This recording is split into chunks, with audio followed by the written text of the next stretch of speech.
मैं बाज़ार में जब भी सब्ज़ी लेने जाती तो सब्ज़ी वाला मुझसे सिर्फ 50 रुपये लेता, जबकि सब्ज़ी कम से कम 500 की होती ही थी। एक दिन मैंने पूछा कि तुम इतनी सारी सब्ज़ी के सिर्फ 50 रुपये क्यों लेते हो? वह घबरा कर बोला, मैडम एक वादा करो कि आप सब्ज़ी मुझसे ही लोगी और कल शाम के बाद मेरे घर आ जाना, फिर बताऊँगा। अगले दिन वह मुझे घर के स्टोर रूम में ले गया और मैं जैसे ही अंदर गई मेरी आंखें फटी की फटी रह गई, क्योंकि सब्ज़ी वाला तो रिश्ते चाहे सेज हो या सौतेली, अगर निभाने की चाहत हो तो इंसान खुशी खुशी हर रिश्ता निभा सकता है। मेरा बेटा बीमार था, मेरे पास उसके दवाई के पैसे तक नहीं थे। मैंने बड़ी मुश्किल से किसी से 1000 रुपये उधार लिए। मुझे उम्मीद थी कि वह मेरी मदद ज़रूर करेगा और पैसे लेकर मैं घर आ गई।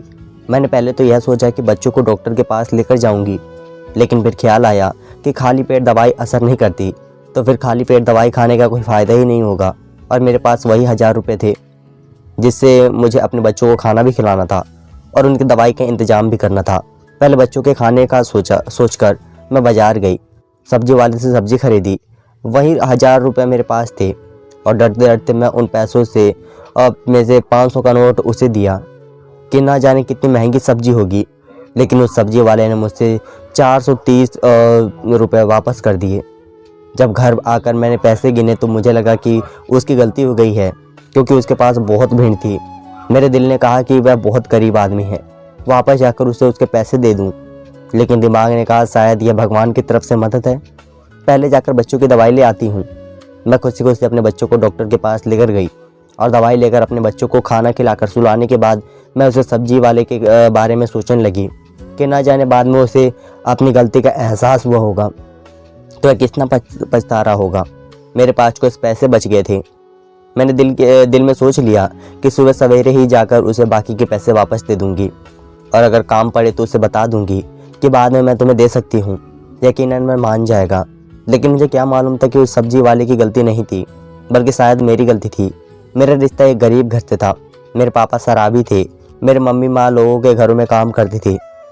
मेरे पापा मेरी बड़ी बहन को हार गए थे, जिससे हम दोनों बहनें एक दूसरे से जुदा हो गई।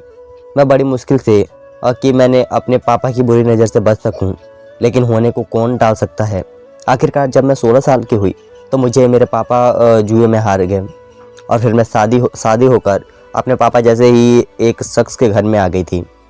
मैं अपनी माँ की तरफ लोगों के घरों में काम करती थी और अपनी कमाई अपने जारी पति के हाथों से बचने के लिए तरह तरह की कोशिश करती थी। कभी कपड़ों की पोटली से पैसे छपाती तो कभी राशन के डिब्बों में, लेकिन यह फिर भी मेरी कमाई मुझसे छीन कर ले जाता। मेरे 3 बच्चे थे और मुझे खुशी इस बात की थी कि भगवान ने मुझे 3 बेटे दिए थे। कोई बेटी नहीं थी जिसको उसका बाप मेरी तरह भेज देता। इसी तरह समय गुजरता रहा और मेरी ज़िंदगी यूं ही चलती रही। कभी हफ्तों बाद मेरे पति को मेरे घर की याद आती तो वह घर आ जाता है और जो भी कीमती सामान उससे नज़र आता है उसे उठाकर वह बेच देता है। अगर उसे कुछ भी ना मिलता तो वह मेरे साथ मारपीट करने लगता और अगर मेरे बच्चे मुझे बचाने की कोशिश करते तो वह बच्चों को भी मारने लगता। मुझे बस इस बात का सुकून था कि वह मेरा सपना था, मेरा अपना था और यह वह घर बेच नहीं सकता था, क्योंकि मेरे ससुर जी ने मेरे शादी के बाद ही अपने बेटे की हरकतों को देखते हुए यह घर मेरे नाम कर दिया था। उन्होंने अपने जीते जी यह काम बहुत अच्छा किया। कम से कम मेरे बच्चों के सर पर छत तो है जो उनका बाप छीन नहीं सकता। मेरे आसपास के घरों में जो औरतें थी वह भी मेरे ही जैसे थी, मेहनत करती और अपने बच्चे का पेट पालती थी। आज छोटे बच्चों की बीमारी की वजह से मैंने एक ईमानदार इंसान का एक मार लिया था और वह चीज़ मुझे चैन नहीं लेने दे रही थी। कुछ दिन बाद जब बेटे की तबीयत कुछ बेहतर हुई तो मुझे तनख्वाह मिल गई और मैंने सोचा कि मुझे वह सब्जी वाले का उधार चुका देना चाहिए। मुझे कुछ सब्जी भी चाहिए थी, इसलिए मैं दोबारा बाज़ार गई। वह सब्जी वाले ने मुझे देखकर ही अनदेखा कर दिया और बाकी ग्राहकों को सामान देने लगा। मुझे उसके रवैये पर बहुत हैरत हुई कि शायद वह इसलिए मुझे देखकर अनदेखा कर रहा है कि सबसे निपटा के वह मुझसे बात करेगा। खैर, मुझे तो उनके पिछले पैसे भी देने थे, लेकिन मैं पैसे देने की वजह से इस सब्जी वाले के पास आई थी, इसलिए मैं चुपचाप खड़ी रही। सबसे निपटाकर वह मेरी तरफ देखकर बोला कि क्या चाहिए। मैंने उसे बताया कि आपने पिछली बार मुझे ज़्यादा पैसे दे दिए थे, लेकिन उसने मेरी बात को अनसुना कर दिया और पूछने लगा कि अभी क्या चाहिए।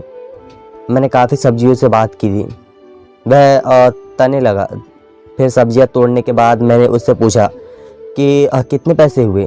वह मेरे चेहरे की तरफ देखने लगा और जो उसने मुझसे कहा उसे सुनकर मुझे झटका सा लगा कि उसने मुझसे सिर्फ 50 रुपये मांगे थे।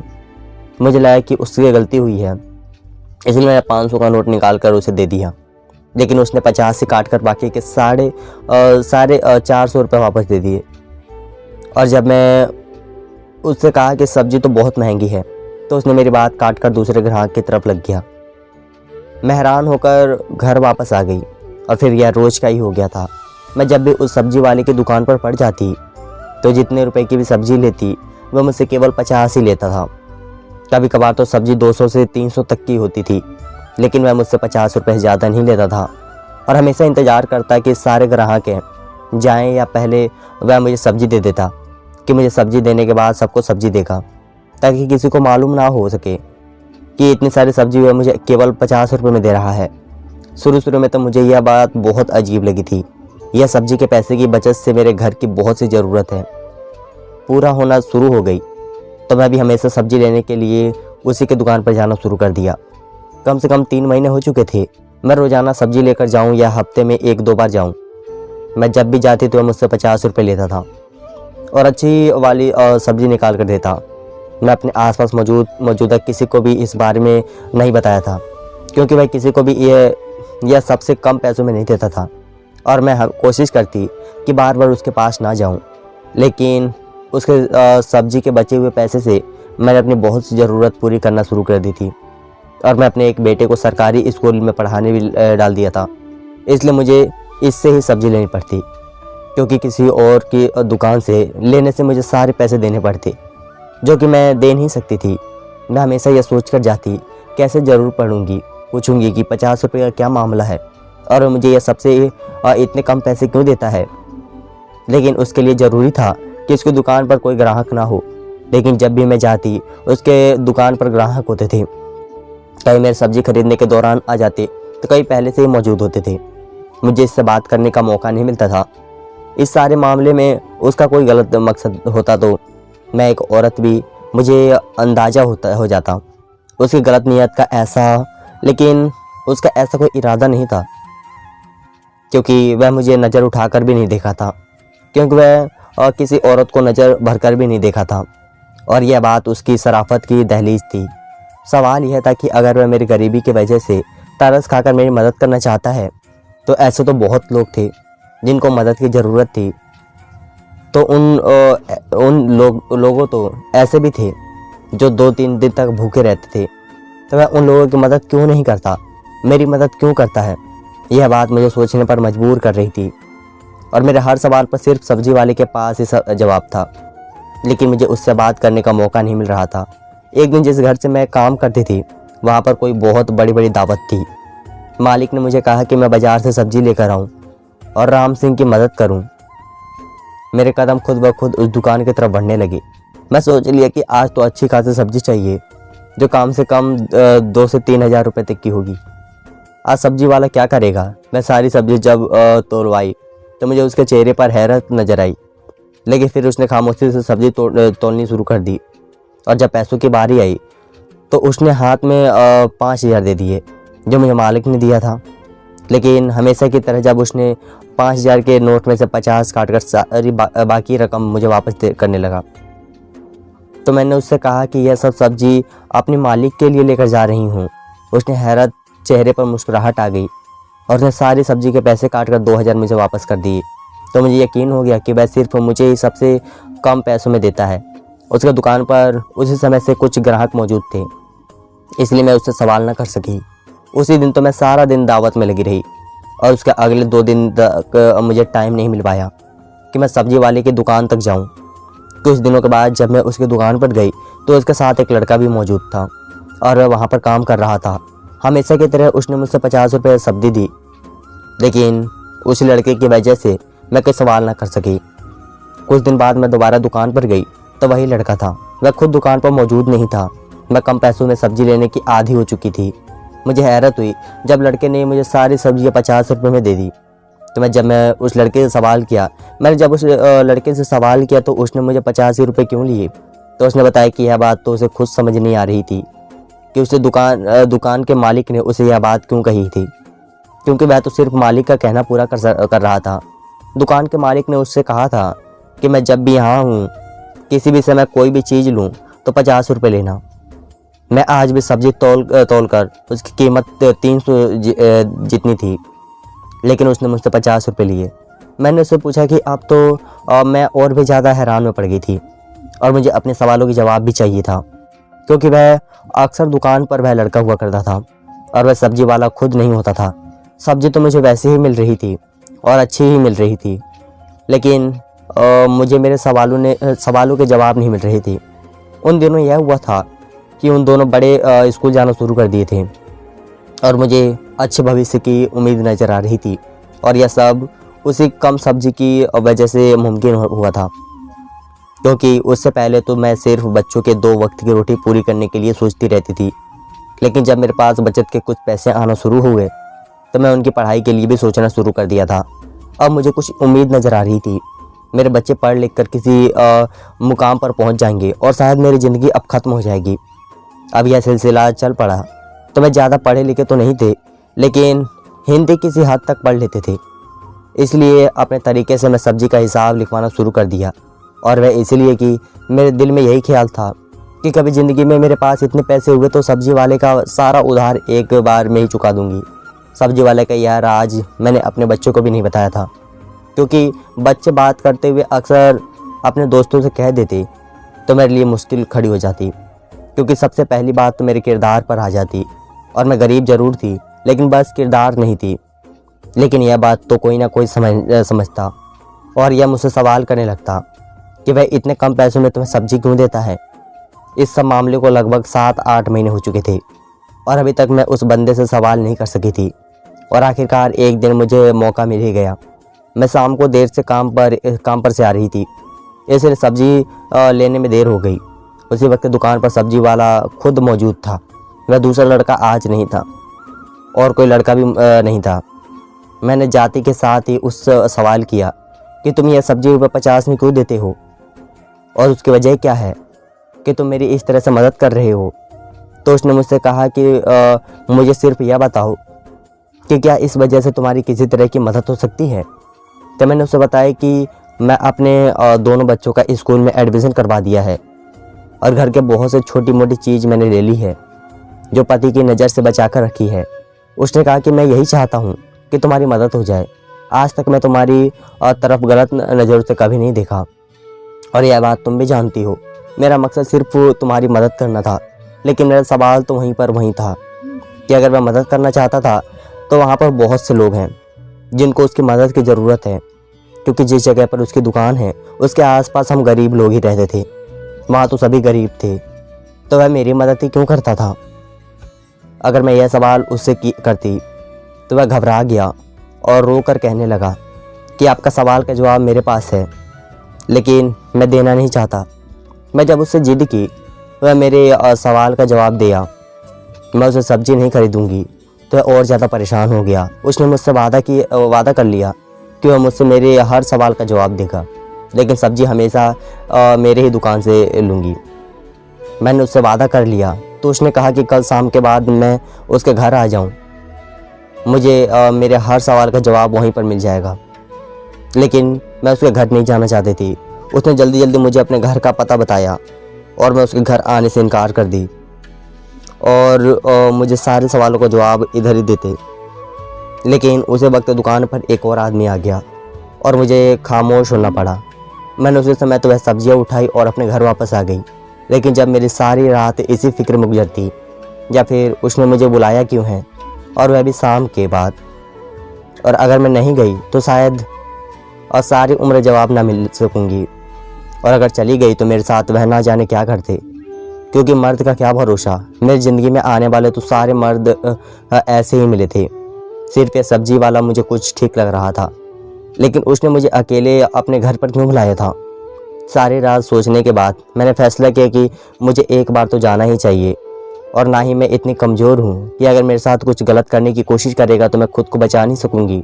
अगर मुझे बेसब्री से शाम का इंतज़ार था, मैं जल्दी काम से वापस आ गई और छोटे बच्चों को अपने दोनों बेटे के पास छोड़कर और अपनी भक्ति से समझ कर के घर बाहर मत जाना, मैं थोड़ी देर में आ जाऊंगी, एक ज़रूरी काम से जा रही हूँ।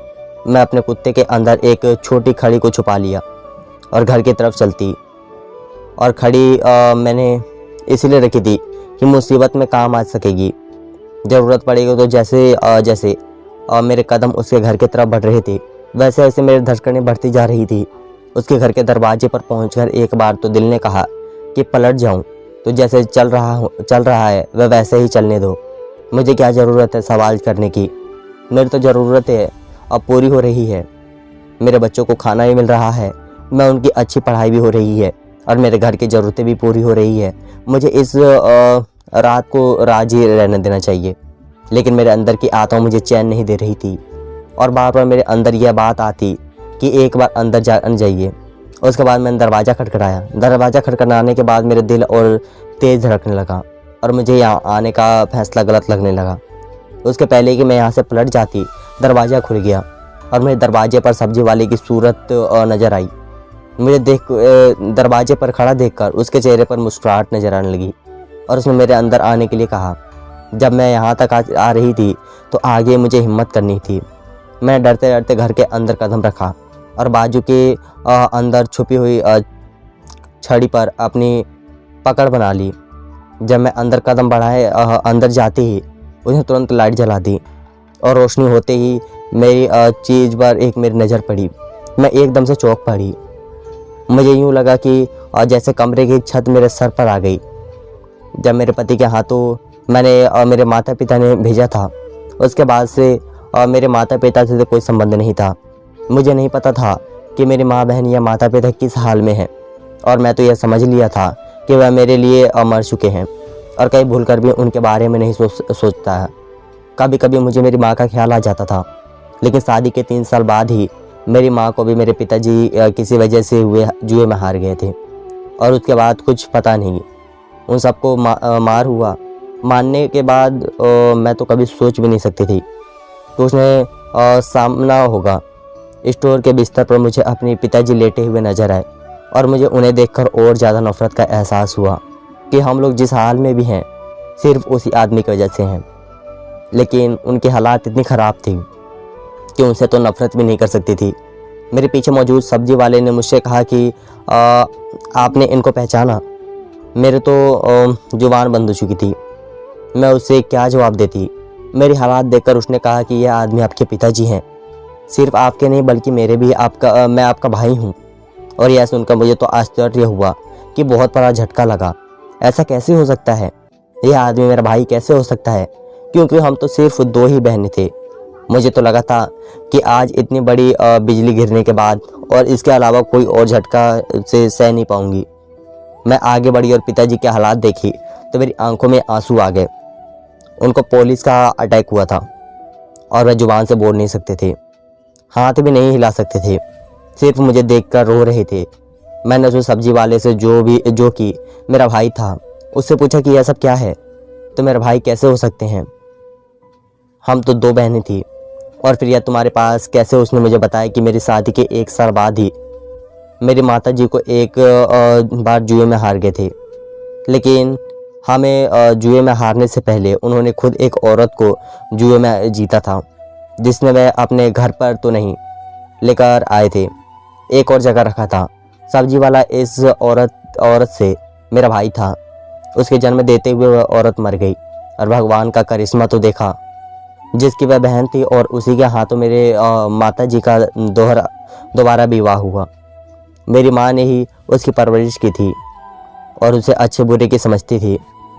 जब वह कुछ समझदार हुआ तो उन्होंने उसकी सारी बात बताई ताकि यह भी अपने पिता की सूरत पर ना जाए।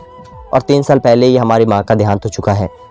और जब यह सब कुछ बड़ा हुआ तो उसने अपनी बहन से जानकारी लेने की कोशिश की। पता चला कि वह तो शादी के बाद ही बच्चे को जन्म देते हुए मर गई और उसके साथ उसका बच्चा भी मर गया था।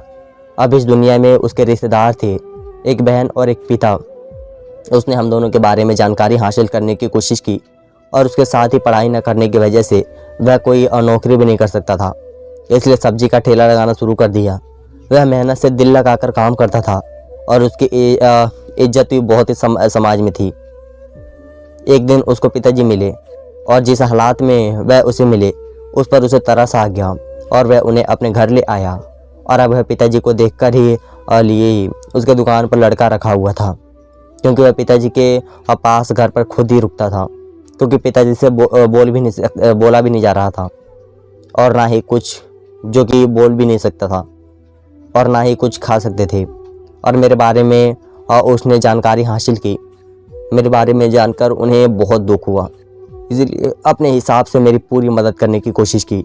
और वह 50 रुपये भी इसलिए लेता था ताकि मेरे सुधार की चोट ना लगे। अगर वह मुझे फ्री में सब्जी देता तो शायद मैं अगले दिन उसी दुकान पर नहीं जाती, क्योंकि शुरू में ही यह सोचती कि वह गलती से उसे ज़्यादा पैसे वापस कर रहा है। लेकिन जब उन पैसों से मैंने घर की ज़रूरत पूरी होनी शुरू हुई तो खुद ही उसके दुकान की तरफ जाने लगी और वह जानबूझकर मेरे के सवाल का जवाब नहीं देता था। और यह गरीब भाई की अपनी गरीब बहन के लिए मदद की एक कोशिश थी। यह सब सुनकर मेरी आंखों से आंसू छलक पड़े और मैं भगवान का धन्यवाद किया कि भगवान ने मुझे अगर पति और पिता की सूरत में अच्छे इंसान नहीं दिए तो भाई की सूरत में एक अच्छा इंसान दे दिया। और दिल ही दिल में सोच रही थी कि अपने तीनों बेटों को सही रास्ते पर चलाऊंगी, पढ़ाई के साथ साथ उनकी परवरिश भी अच्छी करूंगी। इससे पहले मैं उनकी परवरिश पर कभी ज़्यादा ध्यान नहीं दिया और उसके साथ ही मैंने खुले दिल से अपने पिताजी को माफ़ कर दिया, क्योंकि उन्होंने जो हमारे साथ किया था उसकी सज़ा उन्हें ज़िंदगी में मिल चुकी थी और नर्क में भगवान उनके हिसाब लगा रहे थे। और अपनी माँ की तरफ से भी मैंने अपने आदमी को माफ़ कर दिया और अपने भाई से वादा किया कि मैं उसके घर आती जाती रहूँगी और पिताजी का ध्यान रखना। जब मेरे पिता के बारे में मेरे भाई ने बताया कि उसकी बड़ी मुश्किल से कुछ लोगों के ज़रिए उनके शराब छुड़वाने वाले विभाग में एडमिट करवा दिया है और वह जल्दी एक अच्छे इंसान की सूरत में आपके सामने आएगा, तो मुझे लफ्ज़ की नहीं मिल रही थी जिनके ज़रिए मैं अपने भाई का धन्यवाद कर सकूं, जो मेरी माँ का बेटा भी नहीं था, लेकिन सिर्फ माँ की परवरिश का हक अदा करने के लिए अपनी तरफ से मेरी पूरी मदद करने की कोशिश कर रहा था। सच कहते हैं कि परवरिश का असर बहुत होता है। इसके रंगों में खून तो मेरा पिताजी का था, लेकिन परवरिश मेरी माँ की थी, जो फ़ोन पर भारी पड़ गई। धन्यवाद दोस्तों।